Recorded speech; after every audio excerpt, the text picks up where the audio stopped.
Info Kartu Prakerja itu saat ini sedang mengajak banyak lembaga-lembaga pelatihan seluruh Indonesia.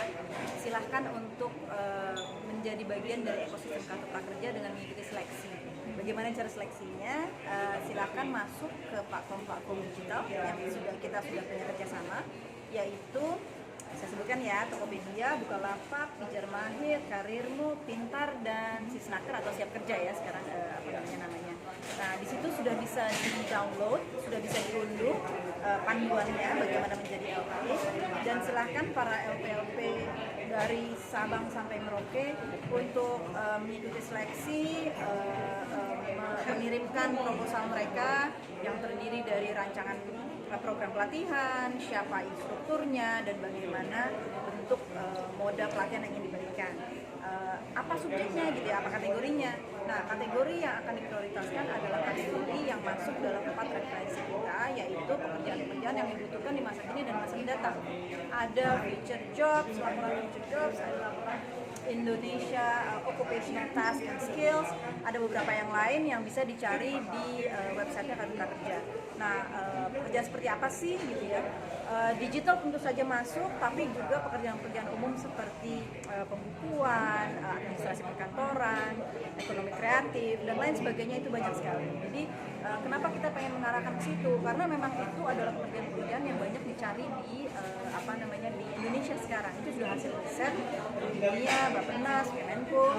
Nah, jadi kita berharap semua lembaga-lembaga pelatihan ya, penyedia jasa pelatihan maupun mereka-mereka yang punya pengalaman dan merasa saya yakin nih ilmu saya bagus gitu ya. Nah, silahkan bergabung dengan lembaga pelatihan, silahkan masuk lewat lewat platform digital, dan sertakan dan masukkan segala proposalnya, dan nanti akan melalui proses seleksi. Itu sih Mbak yang pengen kita emphasize, supaya lebih banyak lagi lembaga-lembaga pelatihan yang mungkin selama ini kalau dia ada di Depok melayani hanya orang Depok gitu ya. Nanti kalau dia ada di Depok, dia bisa ikut loh melayani orang di Aceh, di Lampung, di Bali, di Papua. Orang Bali juga bisa melayani orang dari Lampung, dari Pontianak, dari lain-lain. Dan itu ada 2 moda, online dan offline. Offline tentu saja akan tatap muka, online bentuknya akan webinar. Jadi tidak lagi berbentuk video, tapi berbentuk instrukturnya bicara langsung sama pesertanya dalam sebuah ruang kelas online yang maksimum 50 peserta. Gitu. Persyaratannya banyak, silahkan diikuti, dan saya yakin kok banyak lembaga-lembaga pelatihan yang berkualitas yang bisa ikut. Kan pemerintah melalui Kemendikbud juga mengeluarkan program baru yang berupa pendidikan percepatan kerja dan berwirausaha. Ini apa yang membedakannya dengan kartu prakerja ini? Wah, saya harus belajar lagi ya Mbak ya soal program itu ya. Sejauh ini sih berbagai program pemerintah tuh sifatnya komplementer ya, saling melengkapi ya. Karena ada yang memang fokusnya pada pendidikan vokasi, ada yang fokusnya adalah pada lulusan lulusan perguruan tinggi gitu, ada lulusan itu semua komplementer. Dan saya sih ikut senang karena artinya kan lebih banyak lagi kesempatan beasiswa ya dari pemerintah. Cuma memang kadang-kadang namanya juga pemerintah, persyaratannya tuh seringkali agak bertahap gitu ya, agak butuh kertas-kertas lah, agak butuh administrasi. Sabar aja, prakerja ini adalah sesuatu program yang semuanya online, end to online. Siapkan NIK, siapkan semuanya online, nggak ada yang sifatnya surat menyurat. Jadi semoga bisa mempermudah sih angkatan kerja untuk melakukan itu. Tapi di samping prakerja itu banyak program-program lain yang sifatnya kelokalan ya, misalnya pergi ke Dinas Tenaga Kerja, sekian banyak program, ada BLK, ada apa, itu hopefully itu semua akan makin menambah kompetensi angkatan kerja. Bukan IMF kan memprediksi 43% negara global akan menghadapi resesi nih. Nah, kemungkinan kan memang Indonesia juga bersiap nih dengan segala kemungkinan yang ada. Nantinya jika industri sudah tidak sanggup bertahan, ini kan berimbas kepada para pekerja ya Bu ya. Nah, seberapa efektif kartu prakerja ini menanggung kehilangan hak para pekerja itu sendiri? Betul, tapi jangan lupa IMF juga menyebutkan Indonesia adalah the bright spot in the dark ya. Artinya Indonesia sejauh ini dari perhitungannya kalau ngikutin paparannya Ibu SMI gitu ya, saya sih optimis Indonesia akan bertahan, akan baik-baik saja. Alhamdulillah, semoga Indonesia bertahan. Tapi memang akan tetap ada imbasnya bagaimanapun kita ada di dunia. Nah, prakerja itu adalah penguatan dari sisi kompetensi individu gitu ya. Tidak ada dari kita yang selamat dari lingkungan sekitar, hanya kita sendiri yang bisa menambah skill kita gitu ya.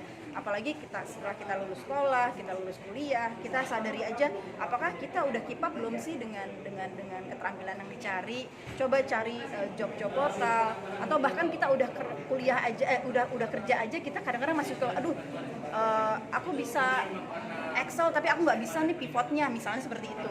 Nah, tambahlah ilmu tentang bagaimana mengoperasikan Excel dengan lebih canggih lagi gitu kan. Nah, di sini fungsinya gitu loh prakerja. Bukan cuma untuk pengangguran, tapi juga buat menambah skill bagi mereka yang sudah bekerja, juga bagi mereka yang masih baru lulus dan mencari kerja. Jadi sekian besar yang ditampung oleh prakerja. Nah, hopefully sembari Indonesia bersiap menghadapi situasi dunia yang agak waspada seperti ini, teman-teman memanfaatkan juga program seperti ini untuk menambah skill. Hopefully akan aman. Bu, bisa diulang insentif yang akan diterima peserta kartu prakerja kalau misalnya diterima nanti secara singkat?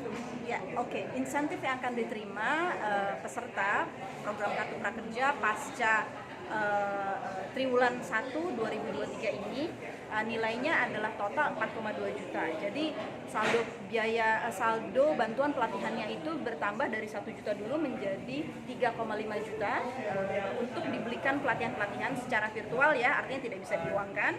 Kemudian ada biaya untuk transport dan internet, karena belajar dengan durasi minimum 15 jam itu juga membutuhkan kuota ya, apalagi juga kalau pelatihan offline kan butuh transport gitu ya. Nah, itu senilai 600.000. Terus ditambah 2 kali insentif survei, yaitu 50.000 kali 2. Jadi in total semuanya insentif dari program kartu prakerja mulai 2023 ke depan adalah senilai 4,2 juta. Ibu ada bocoran nggak sih Bu, gelombang 1 bakal dibuka kapan? Triwulan 1 2023. Tepatnya kapan? Kira-kira kapan?